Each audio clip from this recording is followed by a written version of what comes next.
Supreme TV ప్రేక్షకులకు నమస్కారం.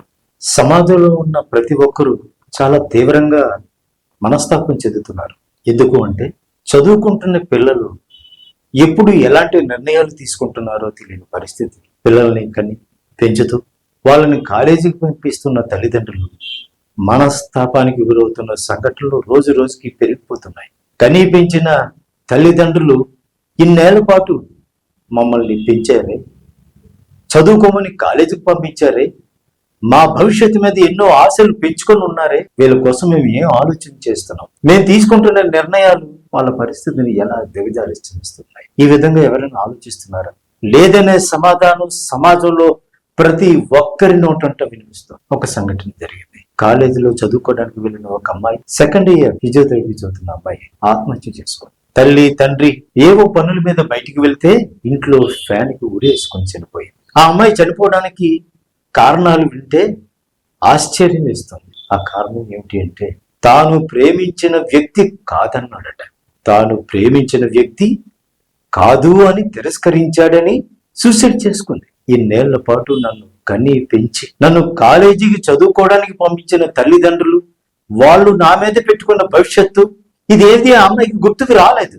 ఒక బలహీనమైన క్షణంలో కేవలం పరిచయమైన ఒక వ్యక్తి తన ప్రేమను కాదు అన్నాడని, తిరస్కరించాడని, వదిలి వెళ్ళిపోయాడని మనస్తాపంతో ఒక సూసైడ్ నోటు రాసి చనిపోయిన ఆమె ఆ క్షణంలో ఏదో బలహీనమైన క్షణంలో ఇలాంటి నిర్ణయం తీసుకున్నది అని కొంతమంది సమర్థిస్తూ ఉంటారు. కానీ ఆ అమ్మాయి తీసుకున్న ఆ నిర్ణయానికి అన్నేళ్ల పాటు కనీ పెంచిన తల్లిదండ్రులు ఎంత వ్యధ చెందుతున్నారు అనే విషయం ఈ కాలం పిల్లలకి ఏమైనా కొంతైనా స్ఫురిస్తుందా? ఆత్మహత్య జీవితానికి ఒక పరమావధియ. ప్రేమించిన వాడు కాదన్నాడని, లేదా ప్రేమించిన అమ్మాయి కాదన్నాదని యువకులు ఇలా ఆత్మహత్యలు పాల్పడుతూ ఉంటే ఏమవుతారు కనిపించిన తల్లిదండ్రులు? ఆ కుటుంబం ఏమవుతుంది? ఇది ఎవరికి గుర్తు ఉండట్లేదు, గుర్తుకు రావడం లేదు. ఎందుకు?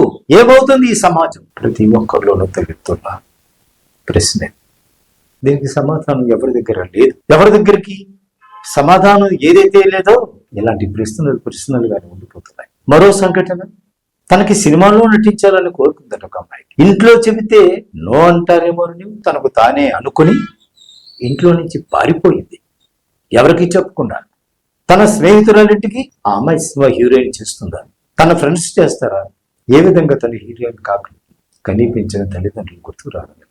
మనసులో ఉన్న కోరికని తల్లిదండ్రులకు చెబితే అది మంచి నిర్ణయంగా తల్లిదండ్రి భావిస్తే, పిల్లల భవిష్యత్తు బాగుంటుందని వాళ్ళు నమ్మితే, ఎస్ వాళ్ళని పెంచి పెద్దవాళ్ళని చేయాలనుకున్న తల్లిదండ్రులు మన్నించరా ఆ కోరికని? యాక్సెప్ట్ చెయ్యరు.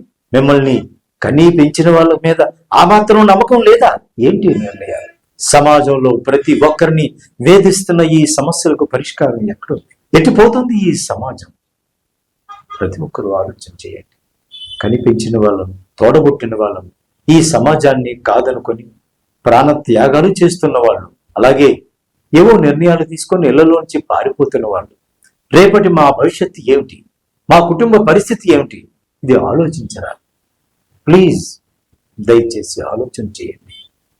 ఏదున్నా మాట్లాడండి. తల్లిదండ్రులతో మాట్లాడండి, తోడబుట్టిన వాళ్ళతో మాట్లాడండి, స్నేహితులతో పంచుకోండి, మంచి నిర్ణయం తీసుకోండి.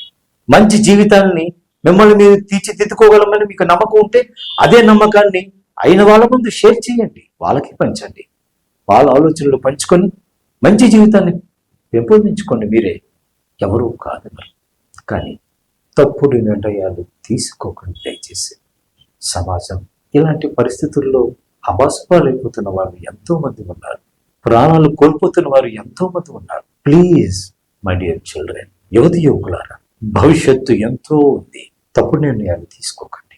మంచి నిర్ణయాలతో మీ జీవితాన్ని మీరు తీర్చిదిద్దుకోండి. మిమ్మల్ని నమ్మిన తల్లిదండ్రుల ఆశలను అడియాసలు చేయకండి. ప్లీజ్